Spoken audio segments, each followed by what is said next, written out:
Flip to Freedom, episode number 61. Hello again, this is Sean Terry from the Flip to Freedom podcast, and we are on episode number 61.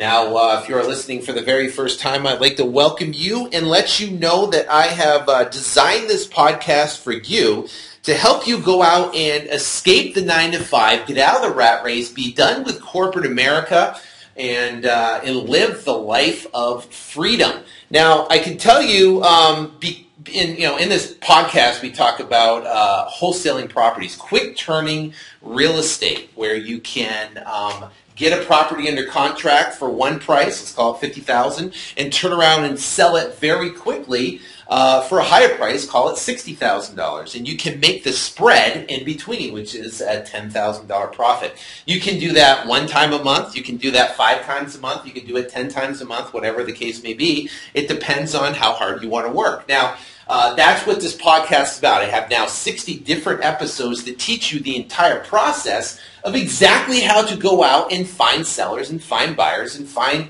negotiate, how to write the contracts, what type of contract clauses, what type of, the whole entire process. I try to tell you and teach you everything I know, but the whole premise of this entire podcast is to show you how to do this so you can get 1 year's worth of income in the bank. Okay? So let's say you go out and make $50,000 a year. The goal is to get $50,000 of cash in the bank as fast as possible, flipping properties in your spare time.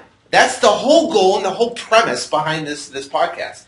And it's clear and concise. Number one is to go out and get your first check. Understand the process of getting your first check. Once you understand how to go out and get your first check by flipping properties, then you can go out and do it. You can do it over and over and over again, and then you can get 1 year's worth of income, and then you can transition into having the ability to quit your job and go out and do this on a full-time basis. Now, in this special episode, I have a gentleman by the name of Alex Youngblood that is a full-time real estate wholesaler that lives in Virginia, and his main markets are Virginia and Raleigh, North Carolina, and he's done deals in Maryland.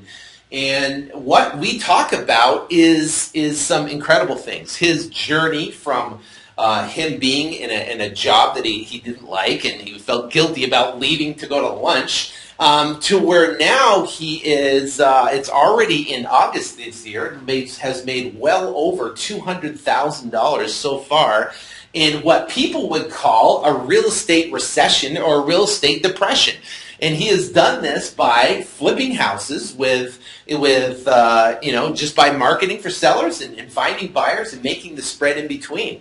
And we kind of go in detail about how he went out and was able to quit his job, how he was out to make his transition, how he now uses virtual assistants in his business to basically scale it, how he works into different markets, like different markets when he's not there. Virtual investing is what he calls it, and then also what a day in the life of Alex Youngblood looks like. What is his life now as a full-time real estate a wholesaler?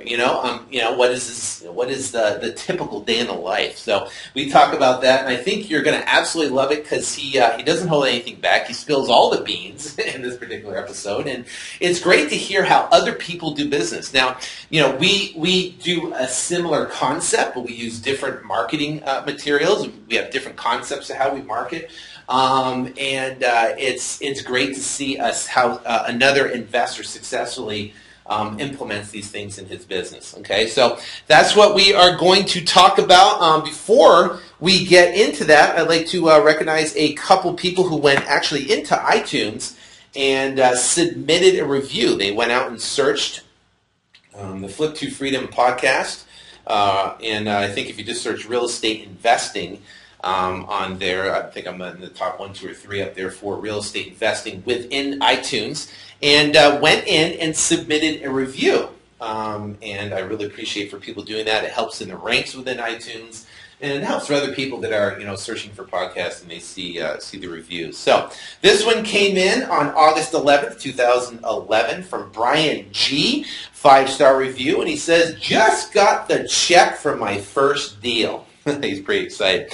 After listening to Sean's podcast for a couple months and eventually joining the Flip to Freedom Academy not long ago, I just closed my first deal and picked up a check for over $7,500.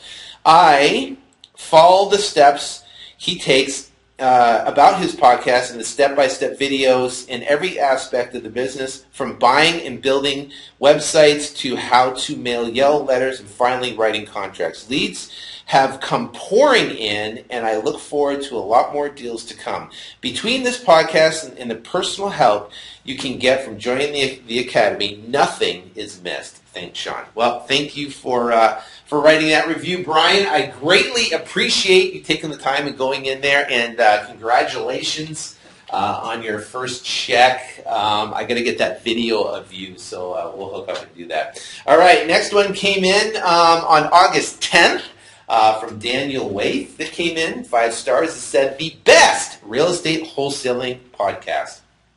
And he says, this guy gives away tons of valuable and free information concerning real estate wholesaling and opened my eyes up to the world of possibilities that are out there when it comes to investing.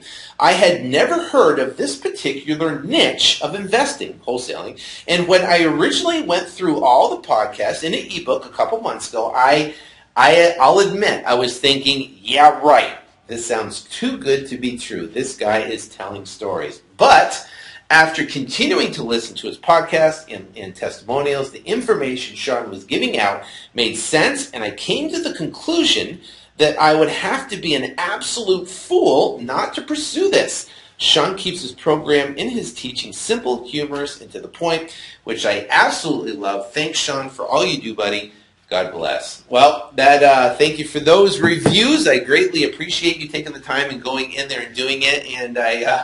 And I can tell you, I know when I first learned of wholesaling or quick turning real estate, I thought it was impossible. I didn't think you could do it. Actually, I went out and I talked to my father-in-law and I said, is it possible to get a property under contract, not buy it, not close on it, not have your credit pulled, not get a loan, just sign a piece of paper, just get it under contract. Is it possible that you could do that, and then before you close, within the 30 or 45-day window, before you close, is it possible to go out and find a buyer for a higher price and have the buyer fund all the money to close the deal and make the difference? Is that possible?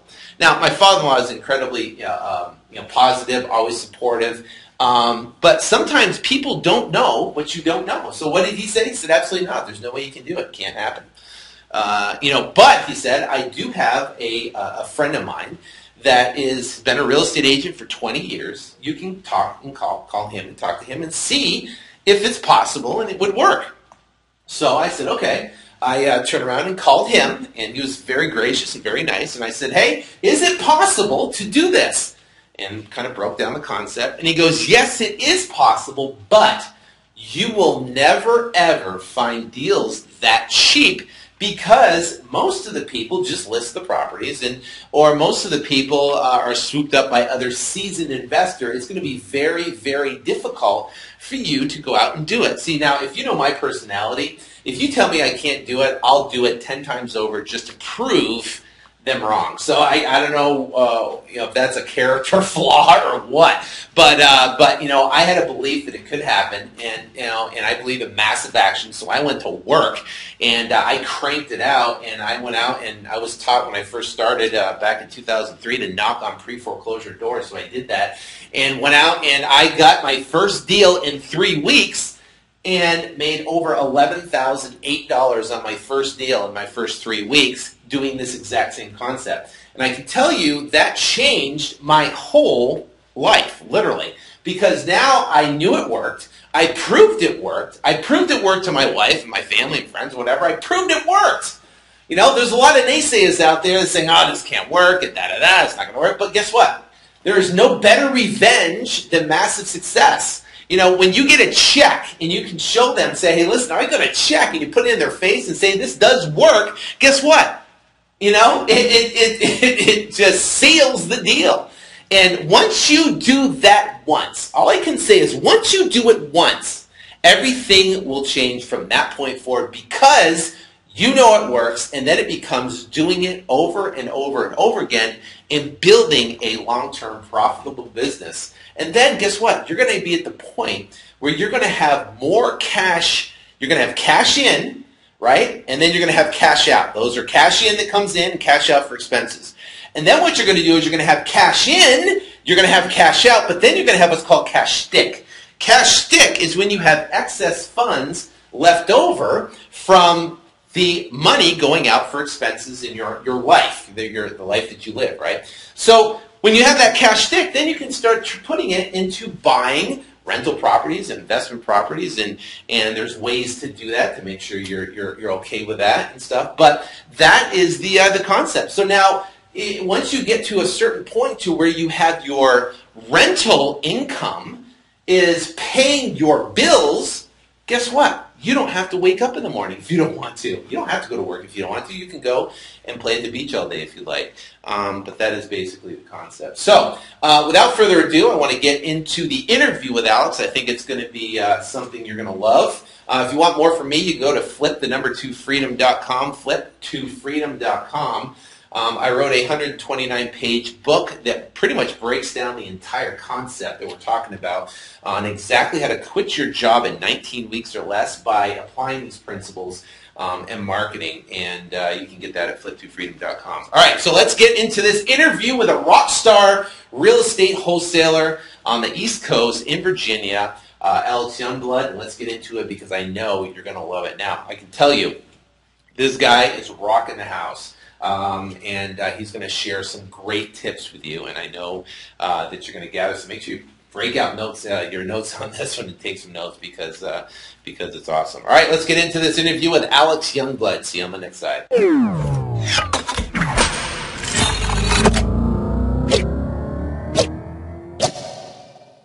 All right, this is Sean Terry, and I got the rock star real estate interview with you today, a gentleman by the name of Alex Youngblood that I've had the privilege and the honor to get to meet now recently, and hearing some of his stories and what he has accomplished in such a short period of time. Actually, I've been following him for way before I had a podcast, way before back in 2000, I think it was 2008, 2009.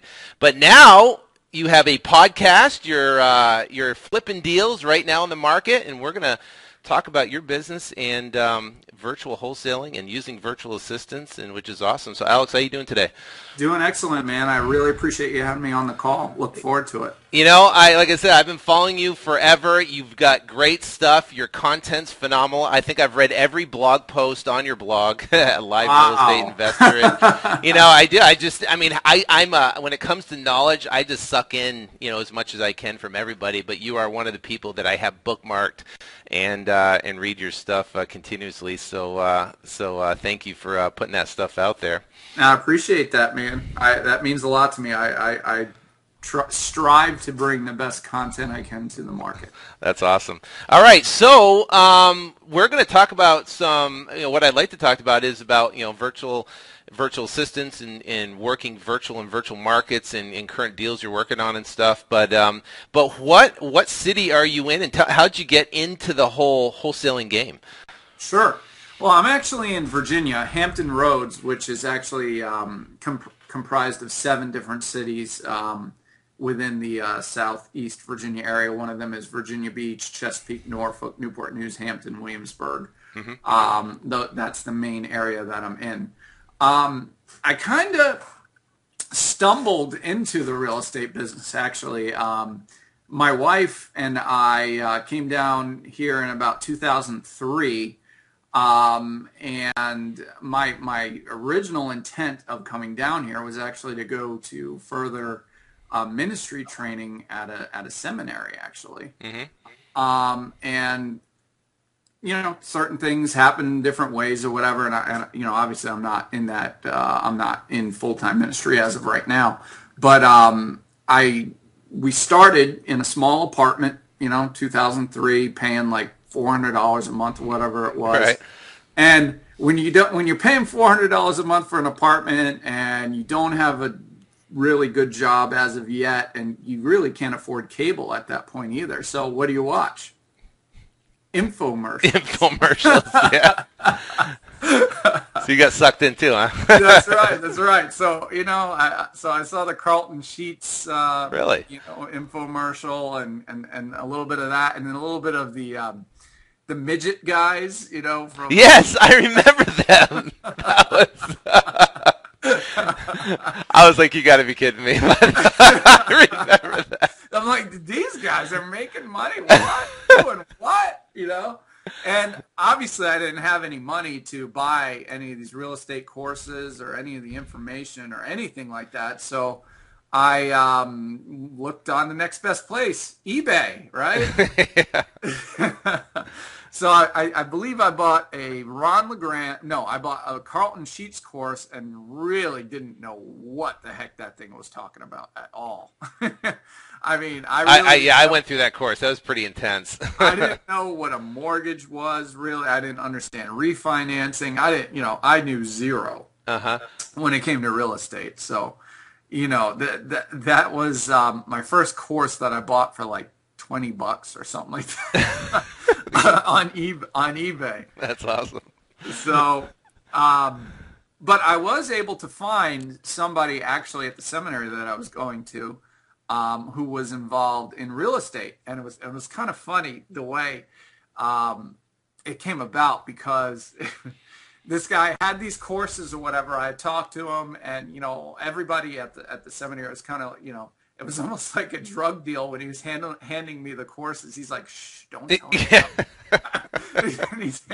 and he's handing me the courses, and he says, read through these, and see what you could come up with, and we'll partner on deals, and I'll split them with you if it works out, or whatever the case may be.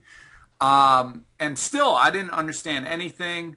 But the first thing I did was I went out and bought some bandit signs, and got out there at 4 a.m. in the morning, 3 a.m., 4 a.m., hung up some signs, got some calls, nothing really that I could do anything with, you know. Right. But the key there was I took action on what I had learned somewhat. Right. And my first deal I ever did was from the guy that gave me those courses. He put a lease option deal under contract and sold it to me for $1,000. So he wholesaled it to you? Yeah. He wholesaled me the lease option deal with the tenant in place. Wow. And that deal was education in itself, So immediately I became a landlord, collecting these payments a month, monthly. And dealing with the tenant who was, had a bankruptcy on her record and all that stuff.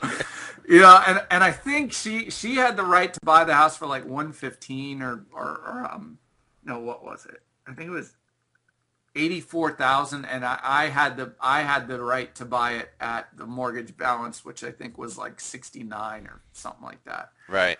And so pretty good deal on paper. Yeah, I guess, and to me, when I'm thinking about it, I'm like, wow, I'm going to make all this money, and all very excited about it and all right. That, but needless to say, with that deal, I actually ended up going to court over it because the tenant tried to get out of the deal. Then she tried to sue me for the deposit that she gave to the guy who sold me the deal. Oh, my God. So that was your first experience in real estate. That's right. But I wanted to get into the business so bad. To give you an idea, I got a call from a bandit sign right down in my area from somebody who was up in Richmond, 2 hours away, and actually, got my dress shirt on and dress pants on and drove up to Richmond to go look at this house. That wasn't going to be a deal anyway. Yeah. But again, the key there is I took action. I wanted this to work, and I created positive motions, to move in that direction. But anyway, so the judge actually ended up splitting the deposit, splitting the baby, I guess they call it. So, and meanwhile, she hadn't paid me rent for like 4 months or something like that. You know, I have no money. You know? And she owes me all this money, and the judge and she gets half the deposit. Gives half the deposit from it. I'm like, oh yay, you know, that's great. But you know, the way I got out of that deal was I wholesaled it to somebody else. And this is the point where the market, let's see, 2004, 2005, so we were still appreciating a little bit, right? Right, yeah. So I think I wholesaled that deal to another investor for like $10,000 or $12,000 or something. And I liked that. You know, so I you like that cash that comes right in, away, you know? Right. Even though after going through all the pain and the trouble and the annoyance and all that stuff, it probably wasn't even really worth it. I guess it was an education, you know, that paid me back at the end. But That's I did huge. that, and I think I kind of was like, nah, maybe this real estate thing isn't for me. And I went and got a job as a technician for Brinks Home Security, pulling wires in old houses and hot attics, sweating to death, you know. And they noticed that for some reason I was able to talk, so they made me a salesperson. That, or I just kept blowing up people's houses with my drill. Yeah, with your wire disconnections. Because I never really had any experience with, you know, power tools or anything like that. So they're like, yeah, we'll make him a salesperson, right? No. But I did really well. I went from making like $20,000 as a technician to like 60 to 75 as a salesperson. Wow. Yeah. So you're cranking, you're getting the sales down, making sales. So did you go from the apartment to a house at that time, or? Yes, I did. I did. So things were going good with that, and I'm thinking, well, maybe this is where I'm supposed to be. You know, things are good. I've tripled my income. I'm doing really well, getting awards for sales, and you know, people were really recognizing me, going on the cruises and all this stuff. Like, yeah, this is great. You know. I'm famous. But the thing is, you know, you're never home. You're driving hours upon hours all around the place, spending a lot of money in gas and time and stuff like that. So I got the real estate bug again. And at this time, I actually got into it where these were probably some questionable activity. Where you were doing sale, buy the property from the tenant, they rent it back, and supposed to buy it back from you type of thing. Yep. You know, and rent backs or whatever it is. Sale leasebacks, yep. Yeah, and that was one way to do it, I guess. And, you know, there were people that got in trouble with that because they didn't do it correctly.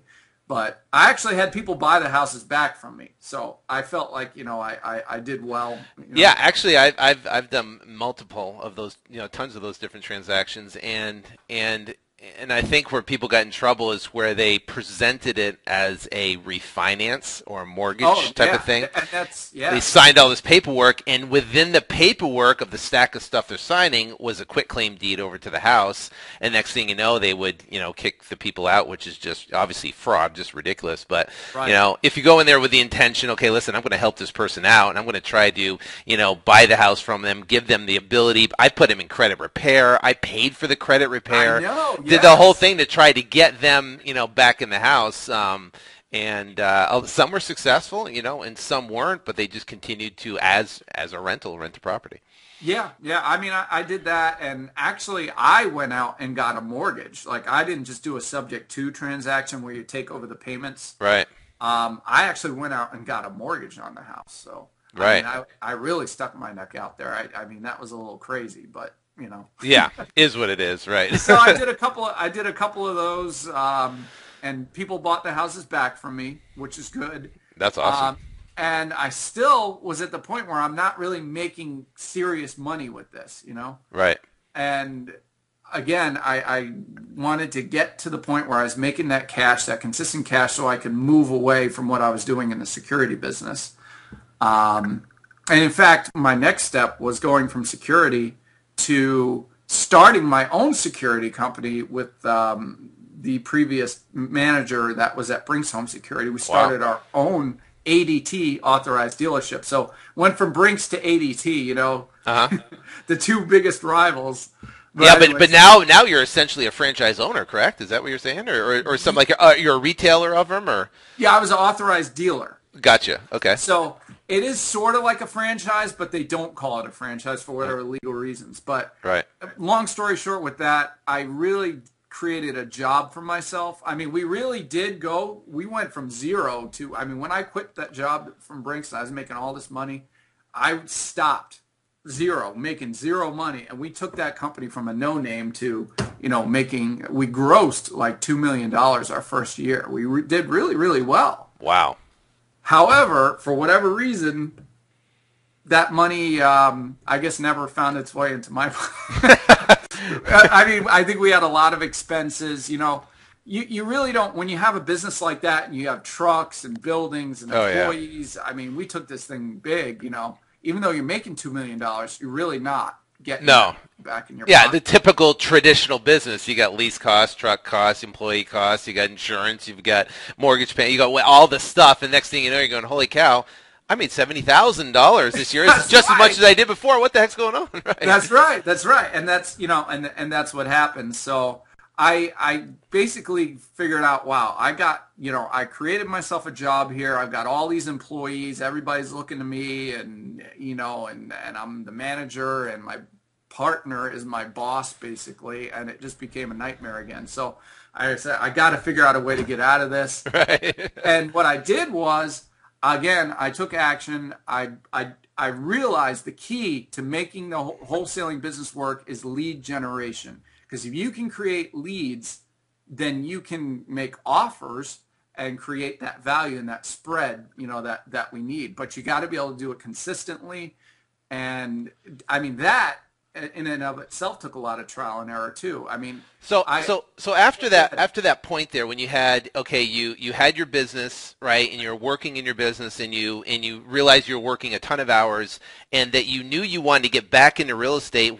How did that transition happen? Was it more education that came in, and you learned more about the wholesaling and lead generation side, and how did you make that switch, I guess you could say? Well, there was a lot of trial and error. I mean, I knew that I needed to generate leads, and I actually went out, and back in the time, do you remember there were a lot of like phone or vanity number leasing companies and stuff like that? Oh, yeah, 1-800-SELL-NOW, or 1-800-SELL-NOW, 1-800-PAY-CASH, 1-800-NO-REALTOR. Yeah.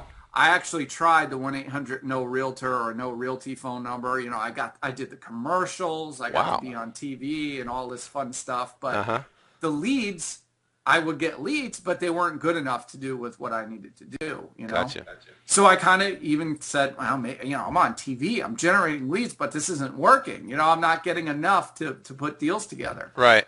But when I actually discovered a direct mail system by Chris Chico, and did really, really well with putting a mailer out, and generated like my first shot, like 300 calls, with direct mail.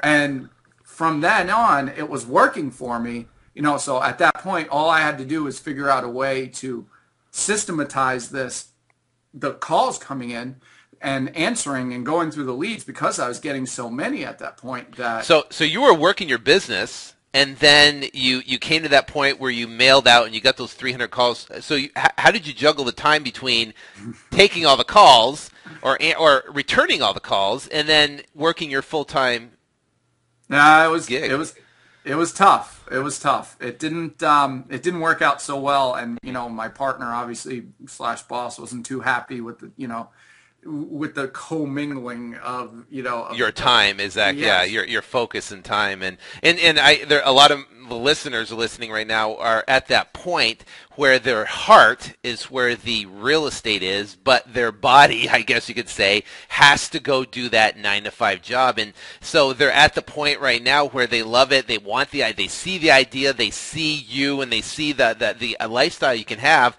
but they see that bridge to go from where they are, corporate America, to where they want to be, which is financially free and flipping houses. But to make that transition to go from there is to go over that bridge is scary. There's also fear involved, and is it going to work, and then actually the time management to be able to get there. So it's interesting, to see how people make a transition to go full time. So.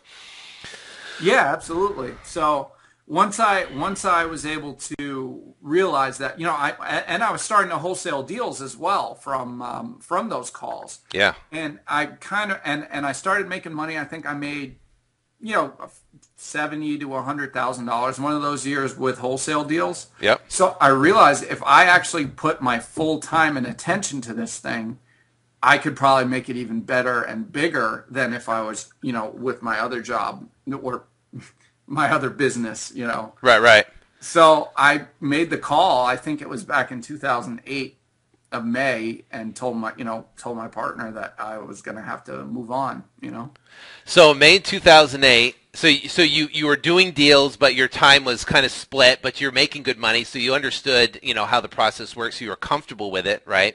And what were you making a year at your ADT at the time? Was it something to where you replaced your income, or you made more in wholesaling than you did that? And no, it was bad. It was like $40,000-$50,000. So 40-50. So you were making more in wholesaling than you were. Yes. So you replaced your income. So it was a no-brainer. So it was like, right. Okay, I could get, and I can tell people that are listening right now is that what he did, I believe, and what I teach is go out there and get 1 year's worth of income in the bank, or That's go out what there. I say. Yeah, exactly. Get 1 year's worth of income, get in the bank, then you're comfortable, then you're not out there. You don't have to make a deal because sellers can sense fear, and then you can turn around and then make that decision to quit your job. So what now? Take us back to that day when you actually made that call.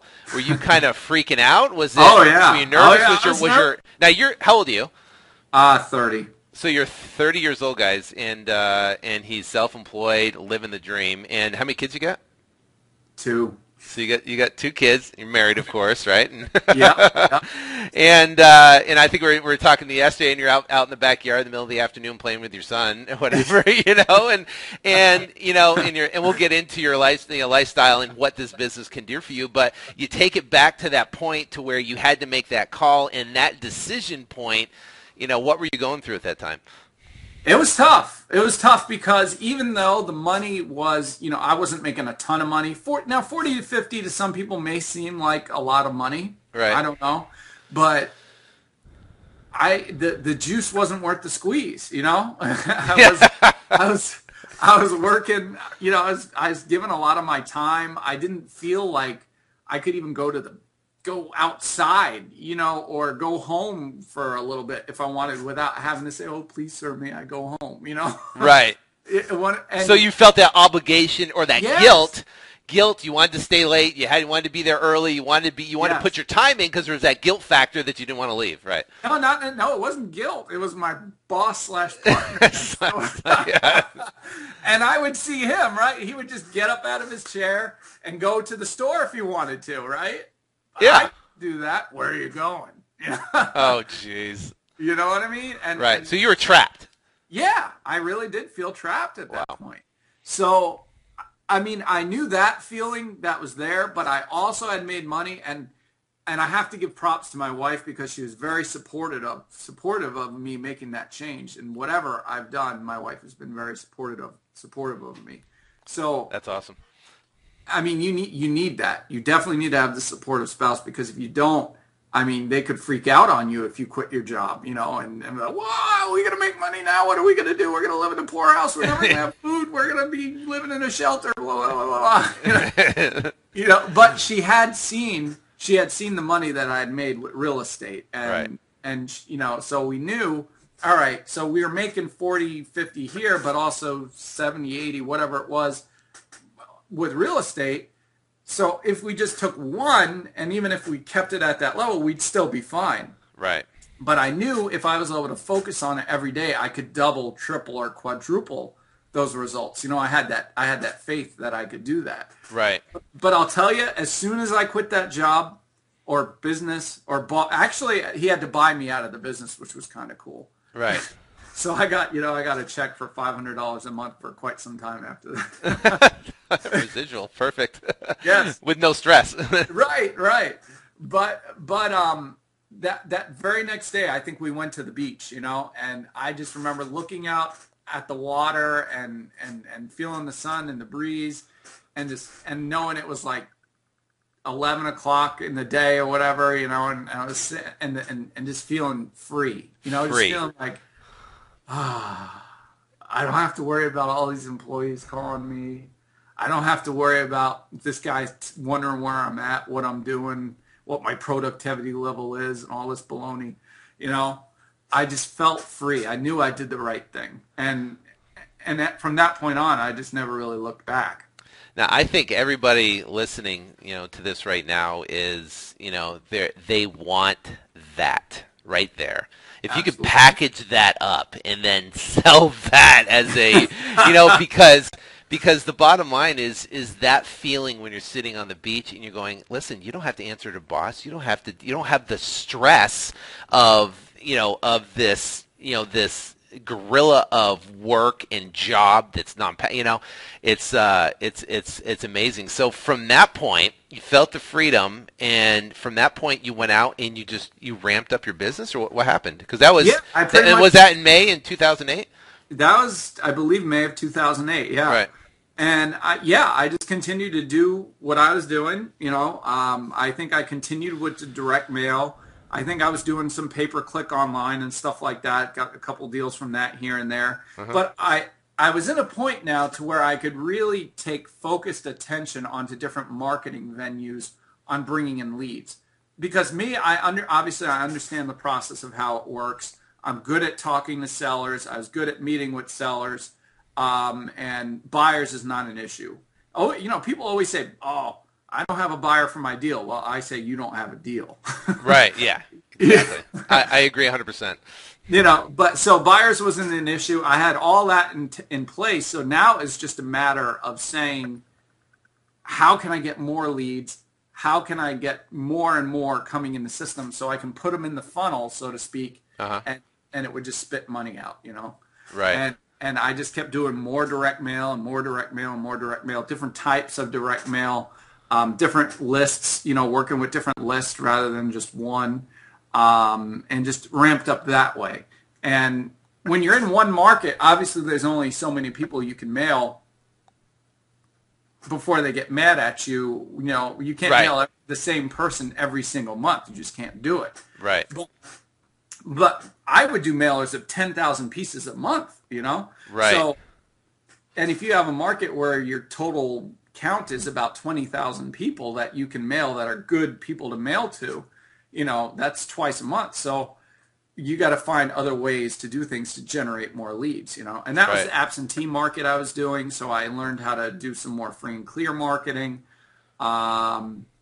And started working that venue to try to get more leads that way too. So now when you because a lot of people, they have the fear when they get started of just like you said, I can do the marketing, maybe I can get the calls coming in, but if I get a deal, how can I sell it? So when it comes to your buyers list, how did you get your core group of buyers right from the get-go, if you remember? Actually, direct mail. I did a direct mail campaign, and I really only had to do like one or two. Really? And yeah, because I send them out to people that have bought within the last 3 to 6 months. Real players, not people that find me on Craigslist wanting to do their first deal and hoping they could get the money together to do something and drag you out and give you the runaround. I deal with real A players, Okay.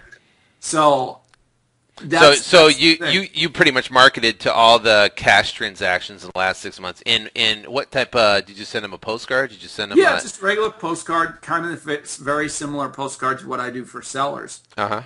So, and just says, hey, I noticed you bought this property over here. I really need to sell this one. It's a fixer-upper. It's a discounted rate. Go to this website so you could capture the option, or call me at this number, and then they could call and leave a message or whatever.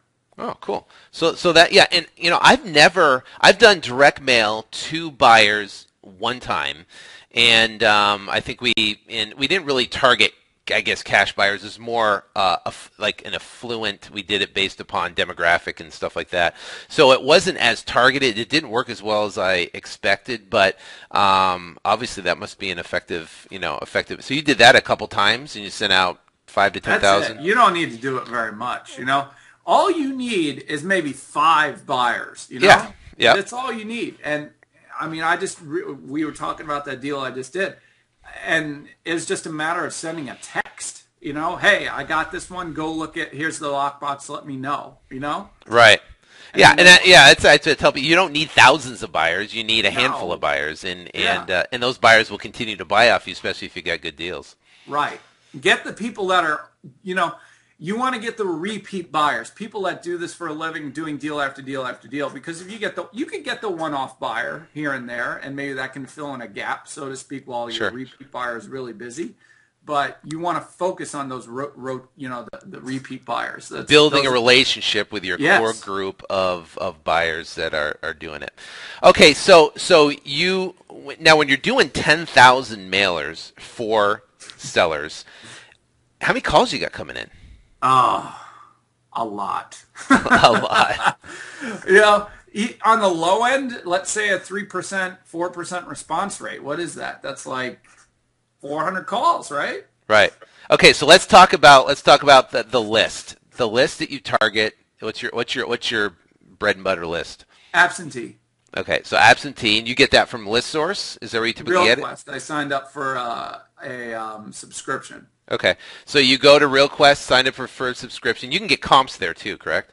If you want, yeah. Yeah, if you want. So you sign up, you get your list, and is there any criteria in mortgage amount and any of that type of stuff, or what? No, because the mortgage amount data is not very accurate. How can they track that? Yeah, it's very difficult. So all I do is do it by date, if you want to go, and I do it by where the equity boom was, if you want to call it that. So I always target 2002 and below. Yep, okay. Because you can say, well, I want to go even older, and you can, but I don't know how your market did, but I think in 2002 is when that big increase happened. So if they bought it for this price, there was still a pretty big jump in equity spread from that point on.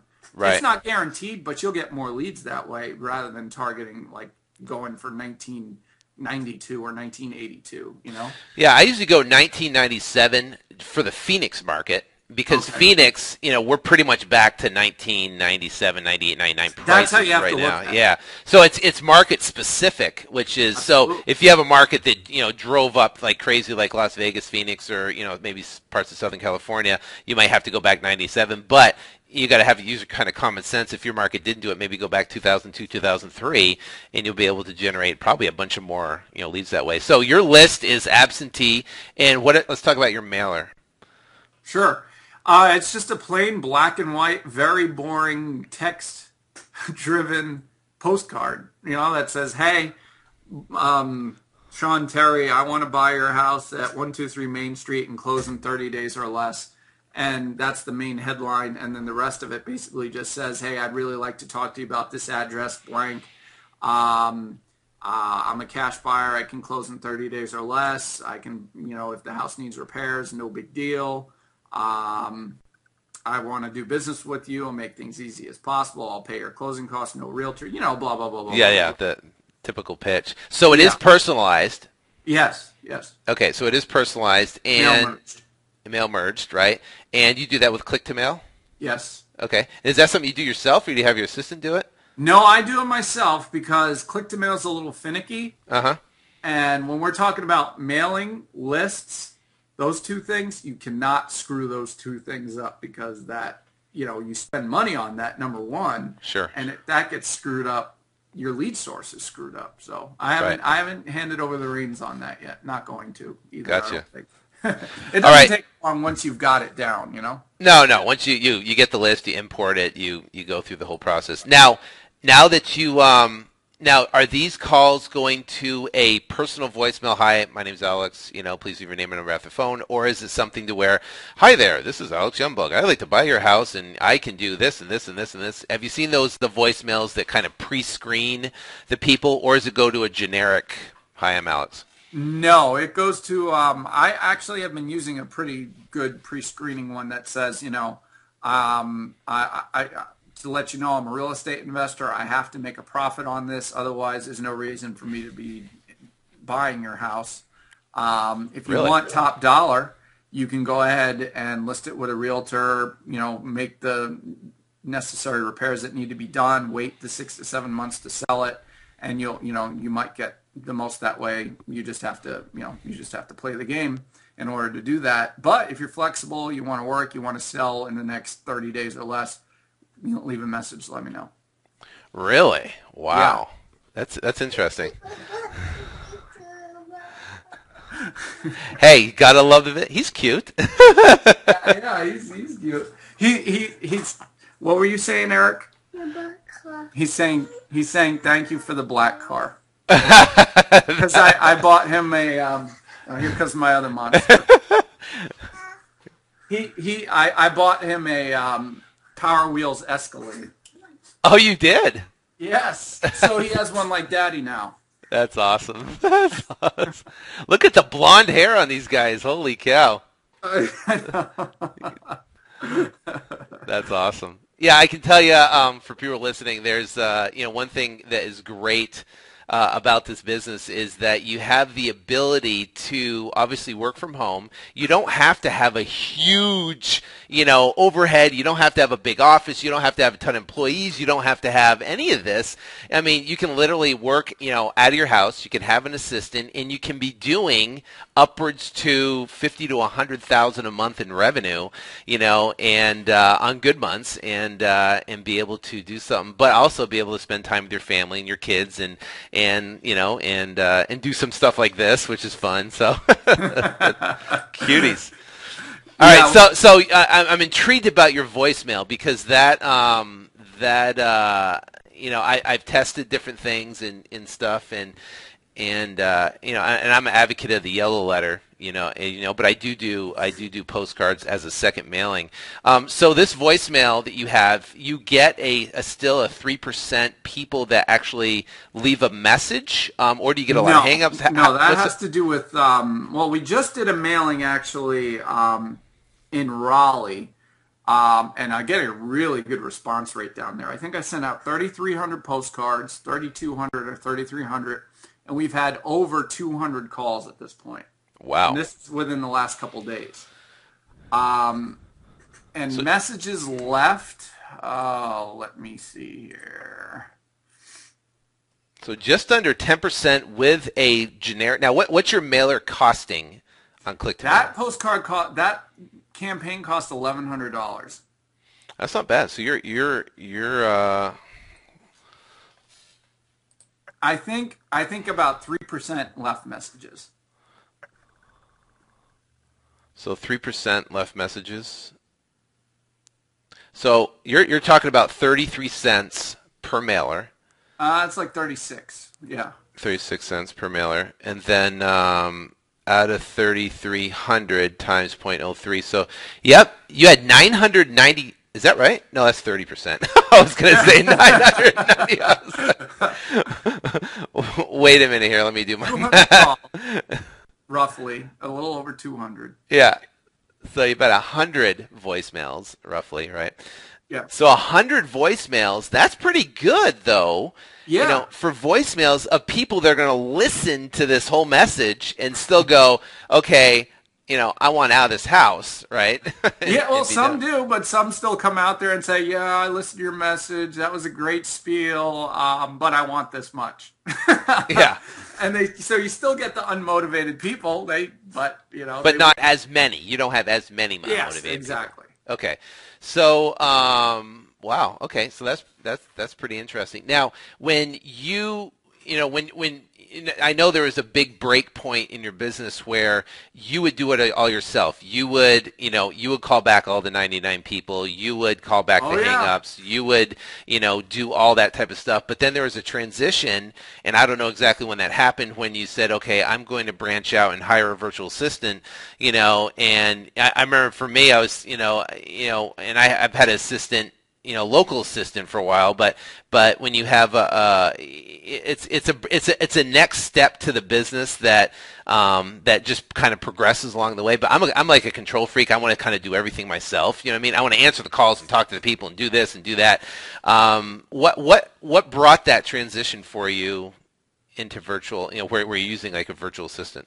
Well, you see that when it got to that point was when I was doing all these mailers and realized the bulk of my day, I was like a telemarketer for a position. That was my job. I was just making calls all day long. Yeah. I was calling people back. At this point, I didn't even have FreedomSoft, so I was writing things down on paper. Yeah, I know. Office. I had lead sheets everywhere. I couldn't even keep up with them. So I had stuff all over the office. I was trying to rustle through things to see where my follow-up list was. I mean, Yeah. Everything was written everywhere. I was just on the phone all day long taking calls. I was calling back to hang-ups. I was doing everything, Wow. and realized that this isn't fun. This isn't.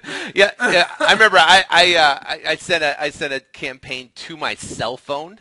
Right. Oh wow. So I got my phone is blowing up, and I didn't have the cool little message and all that stuff. My phone was blowing up. I'm trying to take the calls, go on appointments, try to go meet with sellers. I come back, my voicemail box is completely full. So I'm like, oh my gosh, I have to try to miss calls, and then I'm driving down the street going 70 miles an hour, trying to write down their information, write down their address, talk to. It was like chaotic. It was absolute chaos. And I'm like, there has got to be a better way than this. So you made that transition, right, from that point?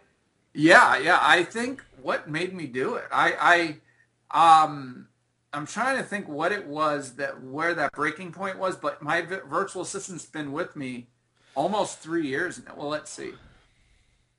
A little over 2 years now. Same one? What's that? Same one, same virtual assistant. Same one, yeah, same one. And from that point, I mean, I basically started him on calling people and collecting their information. Mm-hmm. And he was just doing it, again, we didn't have FreedomSoft, so I was just doing it in Word documents. And that can be a little better organized than it can on lead sheets, your desk, Right. But that worked out well. We had little files of lead sheets and stuff like that. And eventually I even moved him to the point where he was making the initial offer to the seller over the phone. Right. To try to pre-screen even more, a little better that way. Right. But yeah, no, it was the point where I was like, wow, if there's no way, I'm my own bottleneck at this point. There's no way I can increase the mail, right, and answer everything and do all this because there's no way I can handle this myself, Right. So I needed to find a way to remove myself from there so that I could increase the lead flow through having just my virtual assistant handle all that stuff. So you made a conscious decision at that time saying, hey, listen, I have got to find a way to increase my lead flow, but have someone basically that you can focus your time on what makes money. And in your opinion, in this business, what is the biggest time value where you can spend your time to make the most amount of money? Is meeting with a seller that is ready to go right now. Talking to motivated sellers, people that are ready to... motivated sellers, not tire kickers, not how does this work, not can you tell me what you'd pay for my house roughly, or I'm just curious what you'd pay for my house, or it's I need to sell my house right now. I know it's at a discount, but I need to do it right now. Those are the people you make money with. It's not the tire kickers. It's not the 21 questions people. Right. So that's where you spend your time to make the most. Now, your virtual assistant, when you first we're going to make that transition. How much money were you making? Were you making six figures a year? At that particular point? At least six figures at that point. So you're at the point in your business where you were making six figures. It was proven. You knew how it worked. Yeah, exactly. You had your system set up. Because I have some people that are brand new in the business, and they go, okay, they haven't even done a deal yet, and they go, I want to get a virtual assistant. Would you recommend that? Well, they could get a virtual assistant if they're in a job. Mm-hmm. It's a good idea because they can actually they don't have to, if they're still in the security of this job and they're not ready to move on, it could speed up the process because it'll help. If a properly trained virtual assistant will get you through dealing with all the sellers and lead you to the gold, so to speak. Yeah, I think if someone has a job and they can be in a position where they can hire and afford a virtual assistant at that time to help them run their business, to only talk to the motivated sellers, I think that's. Now, if someone doesn't have a job and they're going full time and they're brand new and they've just done a couple they days, should do a little bit themselves to get to, so they can communicate the best to a virtual assistant. This is how I want it done. Yeah, and then generate revenue and understand what's happening, so then you can run your. Yeah, because I think I didn't bring on an assistant until I was at least making $250,000 in the business before I even brought on something. Do you have a virtual assistant in the Philippines? No, not I have one in Los Angeles now. Oh. So it's English. Something. Obviously someone English speaking that is in LA. Okay. So. All right. So, how did you find your virtual assistant? I just put an ad on Odesk, Odesk.com, and this was actually the first assistant that I spoke to. Wow. And no, not spoke to. First one I hired actually, and it just has worked out ever since. That's awesome. That's Yeah. awesome. And what are you paying an hour, if you don't mind me asking? Right now, I actually pay $8 an hour. Okay. But I also pay $200 per deal. He kept squeezing me for more money. When a virtual assistant is in FreedomSoft and they see that you made $30,000 on a deal, $20,000 on a deal, $15,000. Yeah. I mean, he started out at $5 an hour. Uh-huh. And he actually did. For like a month, I think he went somewhere else because he had another offer or something like that in the Philippines. Yep. And realized that, it was better to work with me or whatever. But so I did actually bring him back with a raise, which went against my pride. But, Yeah. I brought him back with a raise, but realized, all right, he's gone. Guess who's got to answer all the phone calls? Yeah, you're like, holy cow, I got to call 100 people. I don't want to do this. Right. And then I didn't feel like training another virtual assistant, right?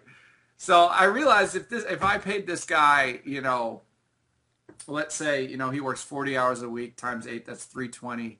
Times 4, that's like $1,200. And if I did 5 deals, wow, that's like, I just added that. That's like $2,200 I'm paying this dude. Yeah. In the Philippines, right? This dude is living large. I know. He's got the big house on the beach. He's driving his Rolls. I know. Well, I realized, okay, if my expenses came out to this, but yet I'm still, I'm making $253, whatever, it's not a big deal. Right. Even though I don't want to pay that much necessarily, it still works out just fine. Yeah, because I'm not making the calls. It's a win-win. Yeah. So you found this gentleman off of Odesk, and when you initially took him on, he was just taking him on lead sheets. Now you use FreedomSoft, right? He does everything through FreedomSoft. Yes. Yeah, and that's what I use too as well. I have him go. I'll put it in FreedomSoft there. So basically, what is his job or tasks that he does for you?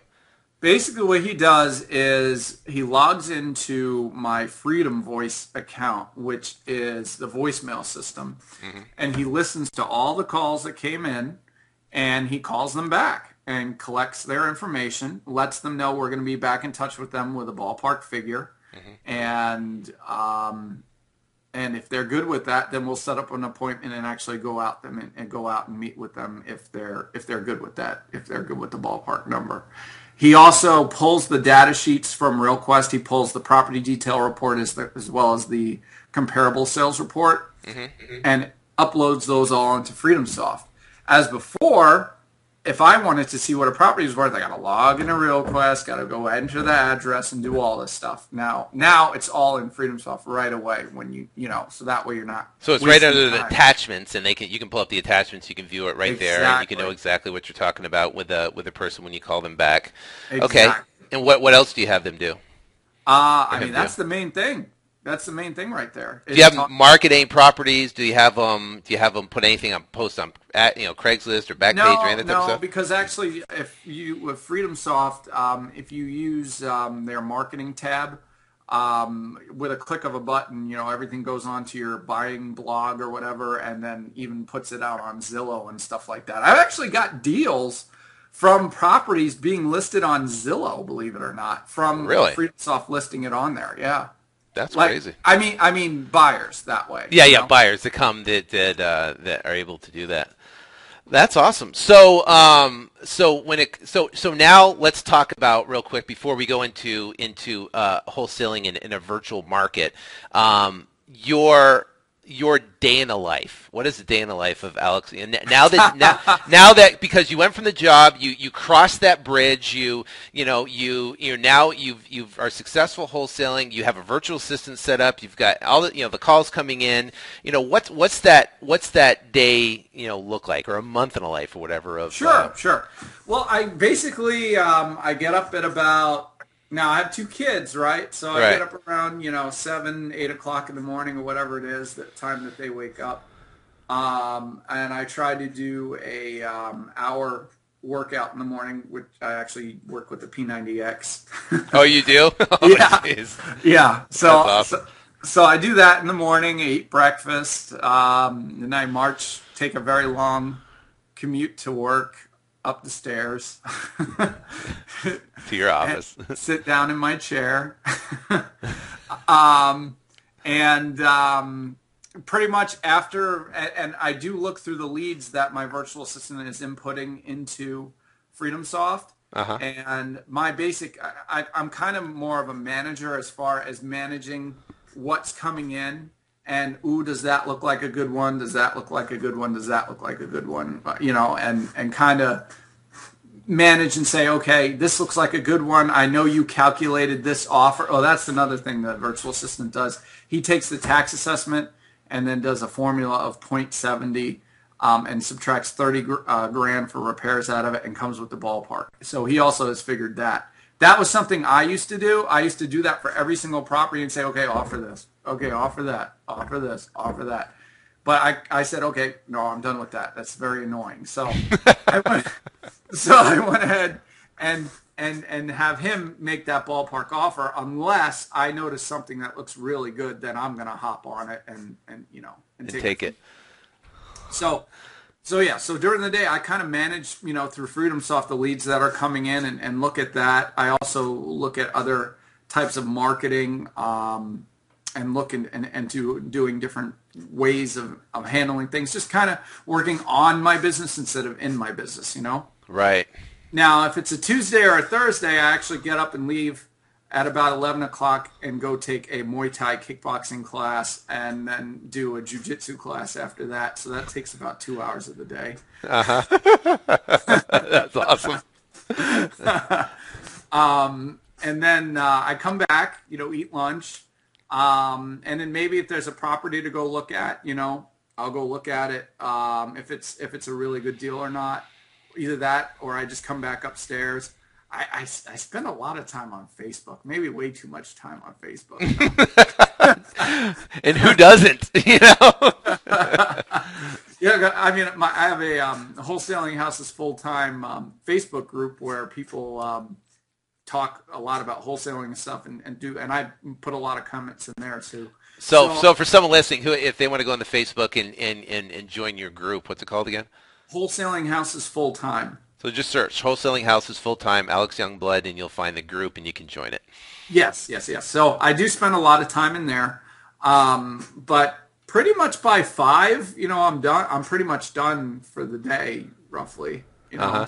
So I do work, within that time frame. I do spend a lot of time flitting around on the internet or whatever. But I should, I'm trying to work on focusing more. Yeah. So that I think, I could do even better if I were to focus more. That's one thing, working in time blocks. So I'm going to take an hour and do this and not have a phone call, not have, Facebook, not have anything, and just really focus on that. But the good thing is I can afford to do this because my virtual assistant is handling all the calls and doing all this stuff. So I don't feel that guilty. I feel like things are still getting done. So you're getting to cherry pick the good deals and stuff like that. Now doing this, what do you think you'll make this year? Just in the next, this year is a pretty good year. I have moved into virtual markets, so that's the other thing I'm working on too, is finding different markets to go into. But this year, I already had a pretty gigantic monstrous deal for like $75,000. Another deal for $30,000. That's just 2 deals right there, so that's $100,000. Wow. My Richmond market, I think we've made upwards close to the $80,000 mark. Mm-hmm. So that's like $180,000. And then in North Carolina, we've made at least like $30,000, so that's like $210,000, something like that. So it's August. It's August right now, and that's not including your little deals. So you're talking well over $200,000+. Yeah, I'm hoping to arrive at around $300,000. We'll see. That's awesome. So $300,000 working from home, upstairs in your office. You have a virtual assistant. You pay a couple $1,000s a month. And and you can kind of come and go. You do your jiu-jitsu, and I mean. For people listening right now, that is what they strive for. That's what they want. Yes. And so from coming from where you are, is it worth it? Is it worth it for them to go through the learning curve, to figure out this, to learn the education, to go through that? Is it worth it? Let me think. Yes! So what about the guy that sent out letters and he got 100 calls and didn't get a deal, or he sent out 400 postcards, he took a bunch of calls and he ran around and he's still on that thing and he didn't get a deal, and he's at that point where he's listening to this and he's going, and he's at that quitting point. What do you tell that? 2 words. It happens. It happens. You will send out campaigns and you won't get anything from it. Yeah, it happens. Yeah, it's just part. This whole business is momentum. It really is all based on momentum. Yeah. And the more you send out, the more seeds you're going to plant. Right. Right. So it could be 5 months down the line, right? And you went and you quit and you already took that job at Walmart and you got that call that's going to make you $20,000. Right. Because you went and sent out a postcard campaign. You may have not got something in the next 3 weeks. You may not have got something in the next 2 months, but you planted that seed and that could come back to you. And think about it. You already quit. You took that job at Walmart. What if you went and took all 5 months of that time frame where you've already gotten another job somewhere else and we're consistently sending out mailers, planting seeds everywhere? Everywhere, right. Yes. It's all there. Eventually something's going to fall. This business works. You just got to do it, Right. Now, it could be you have a difficult market for whatever the reason may be, and you could look into doing another market, where for some reason the price, for some reason it may be better for you. I don't know. But I know it works in my market and works in the other markets that I work in. So yeah, and it works all over the country. It works. Even in Hawaii, there's people doing deals. It's as long as there's a motivated seller. Right. It's a simple concept. There will always be somebody who needs. You have problems, right? Not you, but Yeah, general public. People have problems that they get.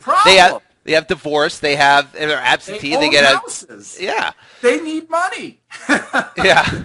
We're in the worst economic recession in the world. Well, we're not in a depression, but we're in a really bad position. People need money, and there will always be the rich. People who always have money and will always be making money.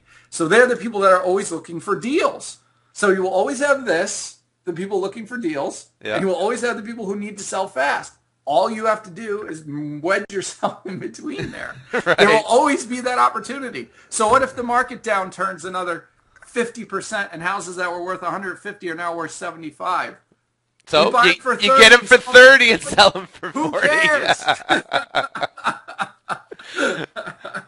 I love this business. Right? Yeah, who cares? I mean, I wouldn't say now is the best time to be holding stuff rental wise because of that, but we're just flipping. We're just doing quick flip, you know? So Right. it doesn't matter. All right, now before we go into other markets, real quick, how does your virtual assistant determine motivation? What kind of guidance do you give them? Give him to determine motivation? Is there certain, or is it strictly by he makes 70% less 30,000 on every deal, and that determines motivation? Well, that is kind of, well, yeah, it's interesting. The motivation, if it hasn't reared its ugly head on the first call, usually comes out on the second. Because they'll say, well, I want 200,000 for my house, and right away people would be like, throw that lead away, right? Right. He goes out and he offers, what 70% of 200,000 would be like 140 or something like that. 140, right? Take 30 away, and now you're at 110. Right.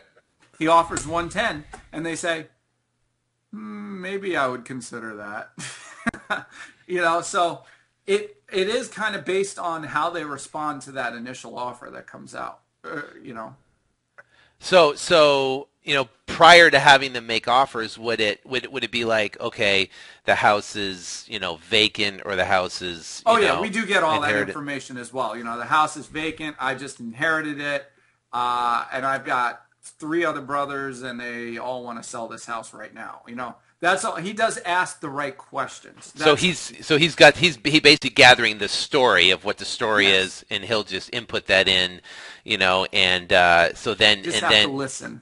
Yeah, so then he would determine from that point if it's motivated or not.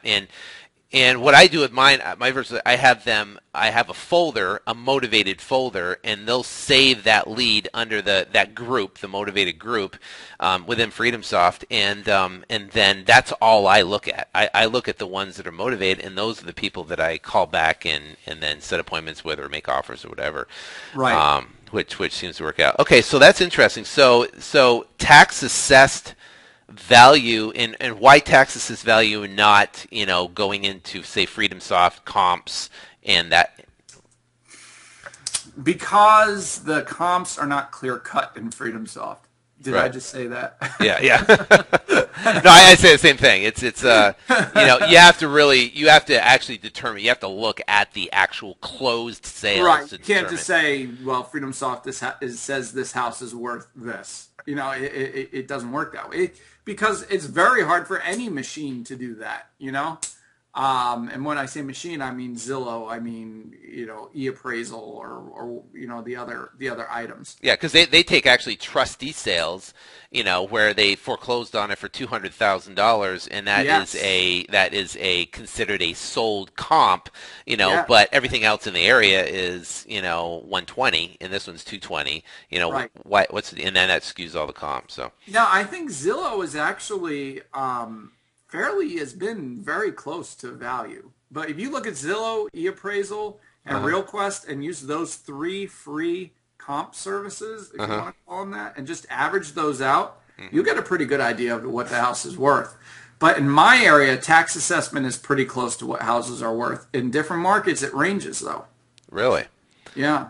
Yeah, where tax assessed here is they're always constant because the market shot up so much and then shot down. Actually, tax assessed value is probably 15 to 20% higher than actual value, true value, which typically when I first started, tax assessed value was anywhere from 70-80% of value. So it's actually skewed right now. So right. So that's interesting. Okay, so that's the formula you give to them, and then if for some reason he gives that formula and they say, yeah, we consider that, then okay, that's your hot lead. That's who you would talk to. That's who you would call back and you set the appointment, get the deal done. Okay, now making offers, right? When you make offers on the property, you typically go to the property, right?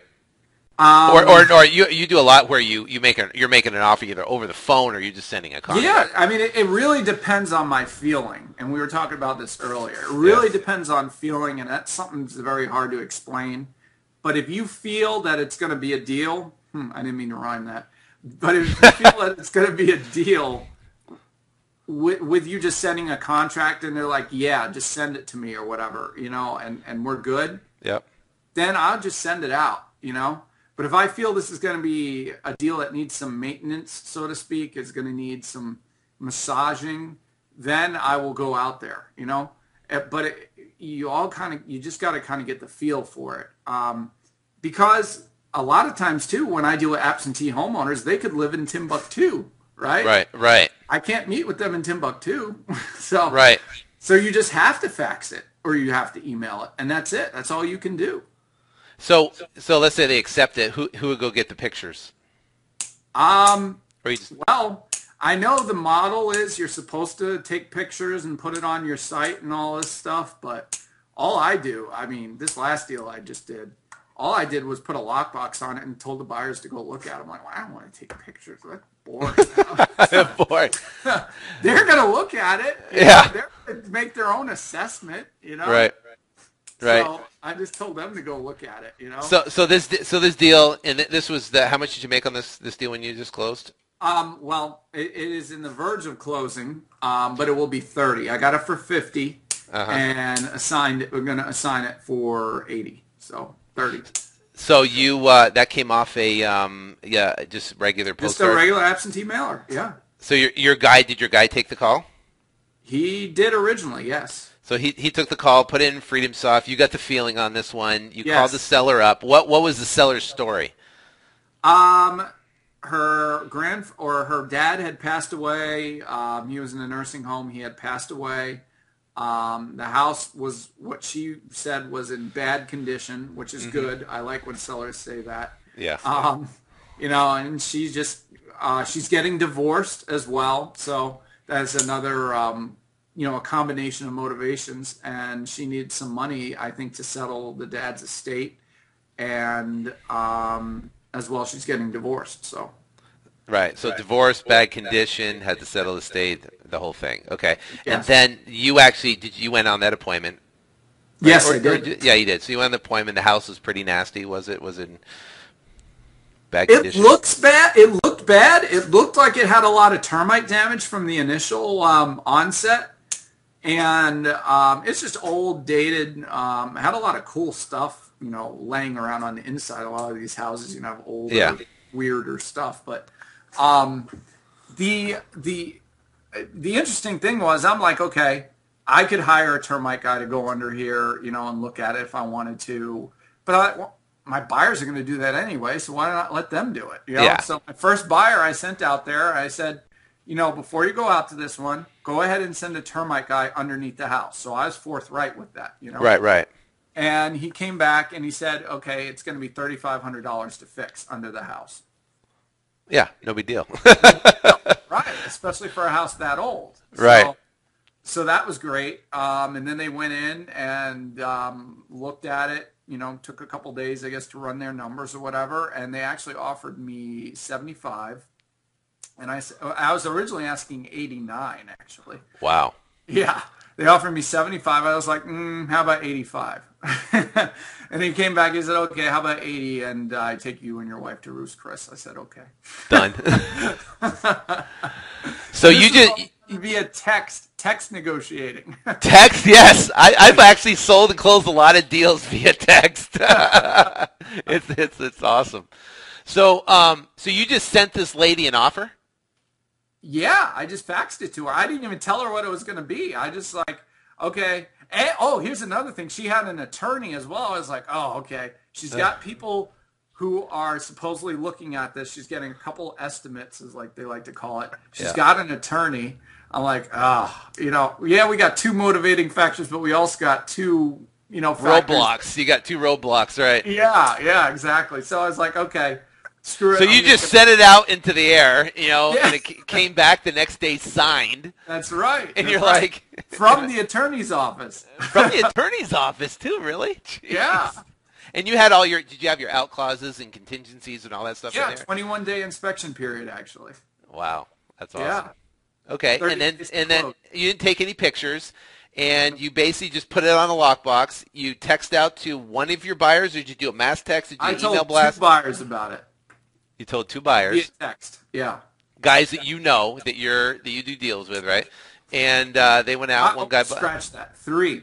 Because I actually looked up, there was a deal that an investor did 3 houses down, right? Yep. That he actually rehabbed and sold for 215. No, 219. Wow. Yeah. So there's a lot of equity in this deal, you know. Tons of that, $89,000. I know. It's still a good deal to him, right? I could have rehabbed it myself and done that, but I'll take 30 and run, I guess. Yeah. But what happened was so I said, well, I went on and saw this dude bought this house for like $100,000. It was obviously in a lot better shape than the one that mine was in. So I went and offered it to him for $100,000. And the way I found him was I did the public record search, right? Actually in FreedomSoft, the cash buyer search. Yeah. And then just did a reverse search on his address and found his phone number that way. And actually called him up and said, hey, you did a house 3 houses down. You did a great job on it. You sold it for a really good price. Do you want another one? I got one right 3 houses down. He's supposedly still calculating his offer. He hasn't got back with me. I've since sold it, but Yeah, sold it and you're done with it. So. But that's a good tip. Yeah, that's a great tip. How to find a buyer? Look at any of the cash transactions within that subdivision, right? Right there, right 3 houses down. Yeah. And you did a little investigation, found a buyer. That's awesome. Yep, called him up. So. So you got the buyer. He called you back, negotiated. You got what type of earnest money deposit you get? Just a normal $1,000 earnest money. So you get $1,000 earnest money, sign the contract, open up escrow, and you're closing this week or next week sometime. Probably in a couple of weeks. Yeah. Yeah, that's awesome. Cool. That's a $30,000 deal.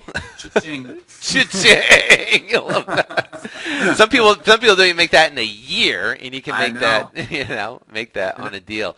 Now, your marketing right now, let's say you go into August and you say, okay, my goal for August, I'm going to send out what? I'm going to do what for marketing? What would a typical goal be for you? See, goals, I don't set goals like I want to make $100,000 this month. I don't set goals like that.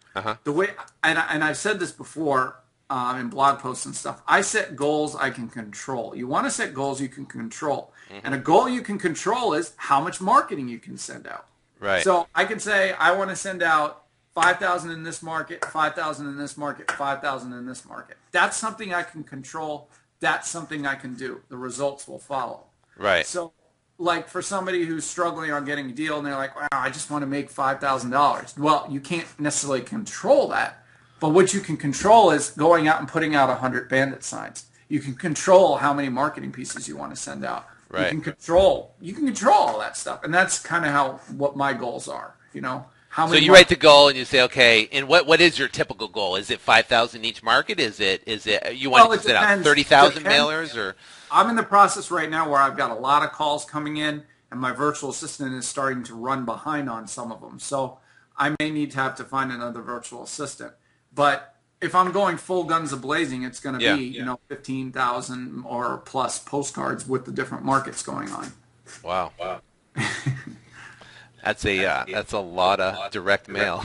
Yeah, click to mail loves me. Yeah, I bet. I actually heard today on the radio that the U.S. Postal Service is like going to be close to bankruptcy or something. I'm like, wow, that's crazy. Along with every other. Yeah, but hey, the government's going to come in, bail them out with another $2 trillion, and they'll be okay at the last second, right? All right, so now when you do mailers in a different market for someone that's now you say Raleigh, North Carolina, how does that work? So you send, say, 5,000 mailers, calls come in, you still had to process the leads the same way, you still talk to the sellers, but what happened? But I mean, where do you find the buyers there? You have to build a buyers list in that market, you have to build a different relationships in that market, you've got to what do you do when you're going to enter that market? All right, well, Here's it, for instance, this is a deal I did this month too that I didn't really plan on happening, actually. I have a website that I rent, and been renting it pretty recently. It has a really good name to it, cashhomebuyers.com. And I got somebody that came to my Raleigh market, and they had a house in Maryland, but they inputted the lead in North Carolina for some reason. So I got the lead. Maryland, not a market that I've really done deals in before, not even thought about really. Right. So same thing applies. I got the call, dealt with the lead. The seller said they've got a somebody up there in that area. They're definitely absentee. They're out of state. And he has a key or whatever. And I said, okay, well, leave the key in the mailbox, right? So that way, I can get in there and have my people get in there as fast as possible without having to bother your guy to come back and forth. So this is before I've had the house under contract even. I don't have any buyers, never had any buyers in the market or anything. Right. But what I did, I actually went and used the cash buyer section in FreedomSoft, and you can actually do this without FreedomSoft. You can just go to Real List Source and look up the last 6 months worth of cash transactions, right, and reverse searches through white pages or peoplefinders.com. You got to pay a little bit of a fee for that. But you could do reverse searches on that and pull up their phone numbers and just start calling people and say, hey, I noticed you bought a property in the area. I've got one that's very cheap. Would you be interested in looking at it? And that's what I did. And I got that property under contract for a really cheap price. It was like 10 grand. Wow. And actually called a guy that had bought within like 3 properties within the last 6 months. And said, hey, I got one. Would you want to come take a look at it or whatever? And he said, sure. He went by and looked at it. Done deal, So, wow. Yeah, that was a 7,200 or something for that one. Wow. Yeah. So no buyers in that market, and No. just a arbitrary lead came in that don't really know what to do with. Well, leave the key in the mailbox. No pictures, no nothing. Yeah. And you do an investigation of who bought some stuff in the neighborhood recently, and found this guy, gave him a call, and he said okay. Yeah. That's awesome. See, I've never done that. I haven't worked in. I mean, Phoenix is such a big market that but there are people that are listening to this, or even that are looking at this, going, "Hey, I'm in a small, tiny market. How can I go out and branch out in different markets?" And that's what you do. You can go out and branch. Now, typically, like if you're in Raleigh and these other markets, do you have someone on the ground there at all? Yes, actually. I do have some marketing partners, depending on the relationship in that area. I do have somebody that will actually split the marketing costs with me, and they are on the ground. So they can go and meet with the seller. Now, my guy in Richmond, he actually has a full-time job. So it works well. He splits the marketing costs with me, and we split the deals. And it just works out fine. He goes, if we need to meet with a seller for whatever reason, he'll go and meet with them. So he's available to do anything you need to do. Get the property on lockbox, show the property. He has a full-time job, so right. yeah, he can do that stuff. Yeah, so that's a good deal. Yeah. Now my Raleigh market isn't a full-blown partnership like that, but I do have somebody on the ground down there as well. You can actually call and find a realtor in the area, go-getter realtor. Right. And just instead of splitting the deal, just pay them, 3% if they're able to. They can take pictures if you want pictures taken. They could even meet with the seller and be a credible source, because they're a realtor, and get the paperwork done. And just for them handling the transaction, you can just pay them their 3%, for doing that. Yeah, which is fine. Which is and so, it's better than splitting the deal. It depends on how big your spread is, but yes. Right. Yeah, 3% of the depending on how big the property is. But that's awesome. That's awesome. Yeah. Well, I think we've taken up enough of your time here, and I definitely really appreciate you've given us some valuable information. I have one last question. If you Sure. were going to go into, say, a virgin market that you know nothing about, you took all your contacts, took FreedomSoft, took your virtual assistant, took everybody away, and it was just you, yourself, and you, and I was gonna drop you in Chicago, Illinois, or whatever, and said, okay, go make money. What would be the steps, the process that you would do to go out and generate revenue? Well, the first thing I would do is now I'm allowed to use RealQuest. Am I? Yeah. You have a computer. Okay. You're not a caveman. You've got a computer. Okay. Oh, I appreciate that. Yeah. You're welcome. So yeah, I would get RealQuest. I would pull up the list of absentee homeowners. I would do my sorting and my searching. Send out mailers. And probably wouldn't be able to hire a virtual assistant right away, but would just start taking calls from that. And then once I got a property under contract. So how many would you drop if you wanted to really make a bang and you wanted to really what would you drop? 5,000. 5,000? Yeah. 5,000. Okay. 5,000. And then from there, once I got something under contract, I would either do a mailer or look up the cash buyers in RealQuest as well through that search, and make reverse, do the reverse search and call people, So, I mean, it's all the same thing. I mean, the way I kind of look at the whole virtual market is, look at McDonald's, right? You take one McDonald's. Now, if you take that McDonald's and leave the one obviously that's there and then duplicate it and move it somewhere else, it's still McDonald's. It still makes hamburgers. It still makes people fat, Yeah. It just doubles the revenue, Right. Just doubles the revenue, and you're in a different market. Works, right. That's a great analogy. That's a great analogy. Now, if someone wants to learn more about you, you actually have a phenomenal actually a little course you put together, right? That is your tricks of wholesaling, and actually it's you actually showed it to me, and you actually have a check on there, multiple checks on there, but one you did recently in March for $73,000 on one deal. In what market was that? That was in Virginia?